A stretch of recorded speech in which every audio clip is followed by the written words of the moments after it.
US President Donald Trump has made it clear that he will not hold a formal meeting with Iran's self-proclaimed Crown Prince Reza Pahlavi, signaling that Washington does not want to publicly anoint a preferred alternative to Tehran's current rulers at this volatile moment. On January 8, Trump explained in a radio interview that, in his view as the sitting US president, it would not be appropriate to sit down with Pahlavi right now, saying that Iranians themselves should decide who emerges as their future leaders rather than having one figure elevated by American endorsement. Reza Pahlavi is the eldest son of Iran's last Shah, Mohammad Reza Pahlavi, the Western-backed monarch who was overthrown during the 1979 Islamic Revolution, and he has long positioned himself from exile as a potential figurehead for a post-Islamic Republic transition. Trump has personally described Pahlavi as a nice person and acknowledged his role within Iran's fractured opposition, yet he has deliberately kept him at arm's length, stressing that publicly embracing a would-be crown prince could be seen as the US trying to pick Iran's next ruler. US President Donald Trump said, "I've watched him, and he seems like a nice person, but I'm not sure that it would be appropriate at this point to do that. I think that we should let everybody go out there and see who emerges. I'm not necessarily sure that it would be an appropriate thing to do. They're, Iran, doing very poorly. I have let them know that if they start killing people, which they tend to do during their riots, we're going to hit them very hard." However, Trump's remarks made it increasingly evident that Washington was deliberately distancing itself from Pahlavi's royalist ambitions, sending a clear diplomatic signal that the US would not formally endorse his claim to Iran's future leadership at this stage. Notably, Trump appeared to follow a similar playbook in Venezuela, where he initially allowed expectations to build around opposition leader Maria Machado, only to withhold full political backing when the moment of decisive US support seemed to arrive. Machado, a Nobel laureate celebrated internationally for her stand against authoritarianism, was widely viewed as a natural successor who could step into power if Nicolas Maduro were ever forced out, embodying hopes for democratic reset in Venezuela. However, when the US ultimately moved against Maduro and succeeded in capturing him, Trump surprised many observers by throwing his weight behind Delcy Rodriguez as interim president, abruptly reshaping expectations about who would guide the country through its fragile transition.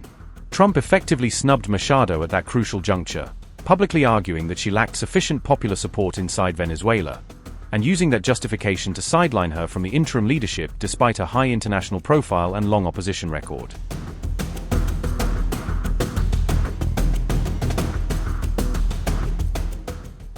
Reza Pahlavi has spent most of his adult life in the United States, where he has become the most prominent face of the exiled monarchist current within Iran's fragmented opposition, positioning himself as the political heir to the overthrown Pahlavi dynasty.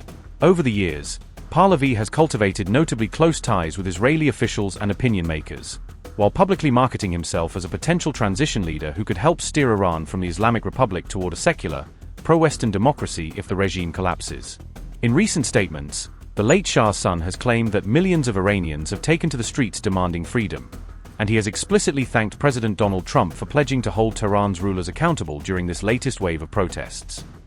Self-proclaimed Crown Prince of Iran, Reza Pahlavi said, "I want to thank the leader of the free world, President Trump, for reiterating his promise to hold the regime to account.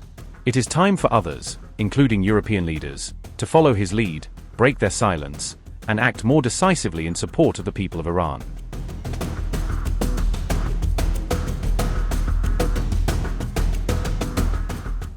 The Iranian government is struggling to contain a fast-spreading wave of protests, erupting just as the country sinks deeper into an economic meltdown and a sharp currency collapse that has shattered public confidence in daily life. On January 8, authorities moved to cut internet and phone access across large parts of Iran, hoping that a sweeping blackout would slow the spread of unrest and stop images of the nationwide demonstrations from reaching the outside world. President Donald Trump has twice issued stark public warnings to Iran's leaders, vowing that the United States would hit them very hard if security forces began violently killing peaceful protesters filling the streets. Trump has also accused the Iranian authorities of already being responsible for deaths amid the riots and mass demonstrations, pointing to reports of mounting casualties as evidence of the regime's brutal instincts. The unrest initially flared after the Iranian Rial crashed to record lows, but anger over prices and wages quickly morphed into openly anti-regime rallies, with crowds chanting against the ruling clerics and demanding sweeping political change. Trump had previously warned that he was prepared to strike Iran again if Tehran pushed ahead with sensitive nuclear or missile activity, framing military action as a tool to deter the leadership from crossing what he calls red lines. In June, during Israel's intense conflict with Iran, US forces carried out coordinated airstrikes on 3 major Iranian nuclear facilities, marking a dramatic escalation intended to cripple key parts of Tehran's atomic infrastructure. After the high-profile raid in Caracas that further inflamed tensions, Iran's Supreme Leader Ali Khamenei publicly dismissed mounting US pressure, insisting that Washington's moves would fail to bend the Islamic Republic's political will.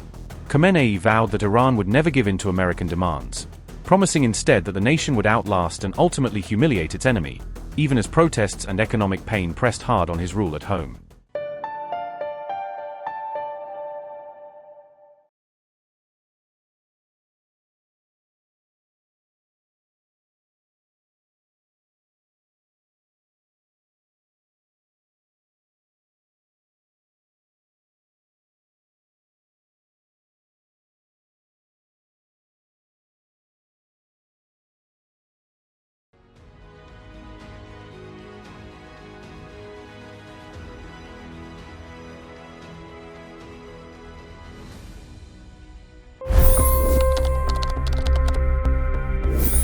$25 crore गरीब गरीबी को परास्त करके बाहर निकले।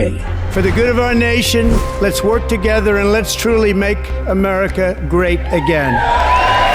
The fastest news breaks. Requested PM saying that look, you will have to speak to Putin and to Zelensky. The biggest newsmakers. The relationship with India is probably the most important bilateral relationship the US will have for the rest of this century. The capital delivered quite an election result today. Expert analysis. The million-dollar question today is how to stop this dance of death. Ground reports. I'm standing at the crossroad of the Kumbh Mela. Behind me are more than 100 entry guards. Long-form interviews. Exclusionary politics is reflected in Manipur case as well. You don't bother because this is a small state. Deep dive into burning issues. It's often said DRC could be the richest country in the whole world. It's because of what sits underneath. Why exactly did the US topple the Sheikh Hasina government? HD videos.